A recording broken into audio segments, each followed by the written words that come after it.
Spoco Square is the location in which sports takes place, and in theory it's amazing, but it doesn't really feel great. Why is that? I'm first going to talk about the history and development of Wii and Switch sports in this video, but I've added chapters, so feel free to skip a part of the video if you're not interested. In 2006 Wii Sports released, and because of the Nintendo of America president at the time, Reggie, every single Wii in America and Europe got bundled with a copy of Wii Sports. Wii Sports is a great game and really introduced us to motion-controlled sports games.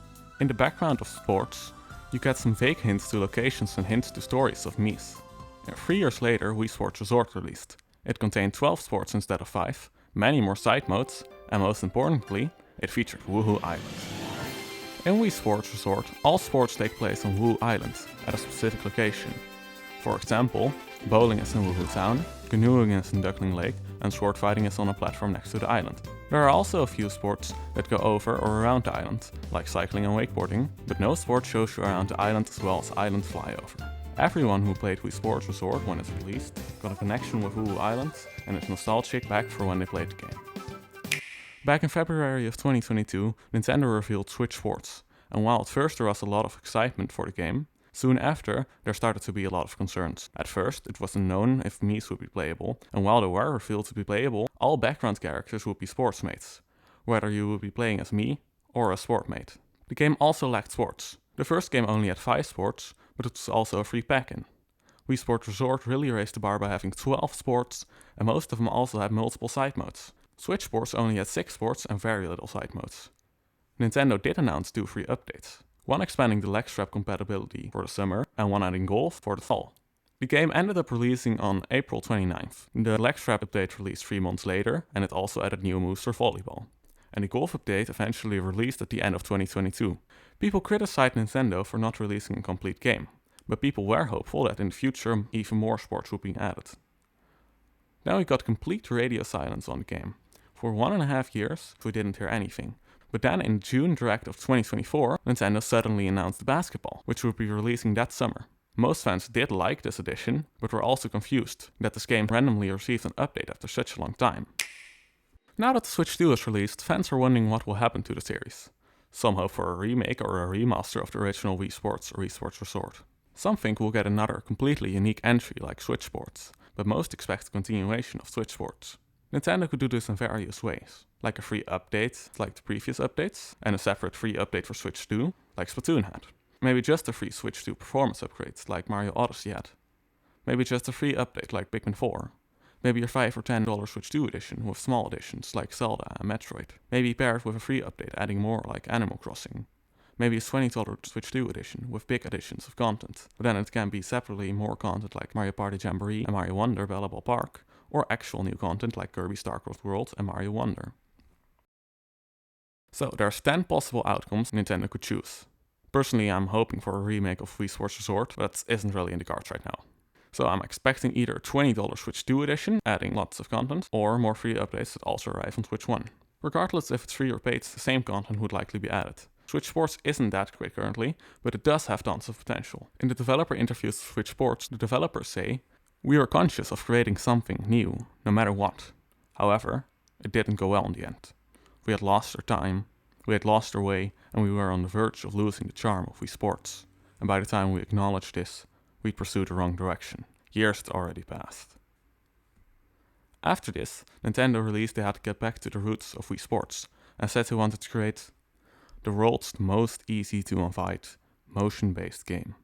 After this, the development restarted, but they still ran into a lot of difficulties with coding since the Switch was a new system, and since most programmers hadn't worked on motion-controlled games yet. A lot of the development time went to getting a 90% detection accuracy, one that was a lot higher than Wii Sports.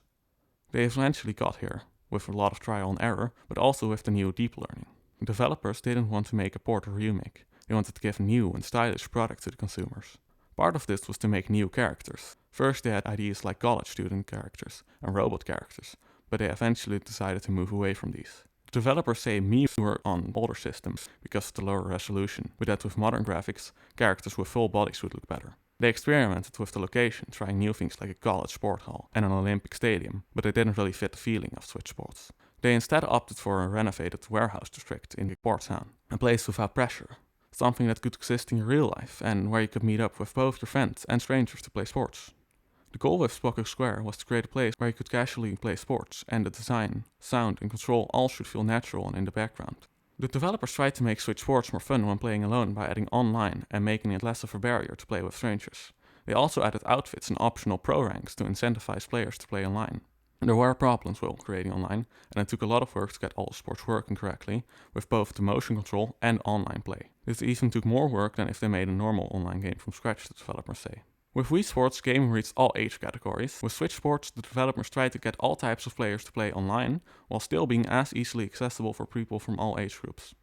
I do think the updates were a good idea for Switch Sports, but there were too little and in a non-regular schedule. This just made the game feel unfinished at first and made the hype die down easily. A regular update schedule with new outfits and challenges monthly, every 3 months a new training or side mode, and one completely new sport each year would keep consistent hype and would make the updates feel more justified. A lot of time went into getting a 90% detection accuracy, and this was a good thing, but it took a lot of time, and luckily this wouldn't be needed to be redone for the Switch 2 edition. They wanted new and stylish products, but in the end it just lost a lot of Wii Sports charm. Right now Miis feel like just an afterthought. They can improve this by having more Mii-like characters, with and without full bodies in the backgrounds of games. Spocko Square was meant to be a place without pressure, something that could exist in real life, where you could meet up with both your friends and strangers to play sports. Right now, it just feels corporate though. It should feel natural and in the background, they say. And I think they could improve both of these things by adding a jogging or free roam mode. They could use the loading screen tips as eye points, like in the airplane mode in Wii Sports Resort. And they could have a Splatoon-like hub world where you could meet up with friends and strangers. They could make a bunch of shops where they sold exclusive items, which could be added in the monthly updates, and add new seasonal decorations around Spocko Square to make it feel more lively. And this would also make Switch Sports more fun outside of just playing online. With online they did add outfits and optional pro ranks to incentivize players to play online. And the pro ranks are great as they are, but the trial mode doesn't represent online at all. It's just playing against bots for a few items a week. They should fix this by making a better trial mode. New online items added alongside the items for shops in the monthly updates, available for everyone, would be the best solution since this game does clearly want to push online more. Going back to the updates, by just adding the free roam and some other small details I mentioned, I think the base Switch 2 edition would be done. But they could announce the first side mode update and the first full sport update alongside the announcement there would be monthly updates. Like this, nothing would have to be immediately included, but as an example, in the first year they could add 100-pin bowling and the Chambara side modes, and for the bigger update they could add boxing. In the following year, they could add more side modes for badminton, tennis, volleyball and golf and boxing, while adding sports like baseball, archery and the many water sports from Wii Sports Resort, since Spocko Square is located on an old port area. Like Switch Sports, this video did have some identity problems, and it really didn't turn out how I wanted it to. Regardless, I still had some fun making it, and I do hope you enjoyed watching it. Thank you so much for watching, and I'll see you next time.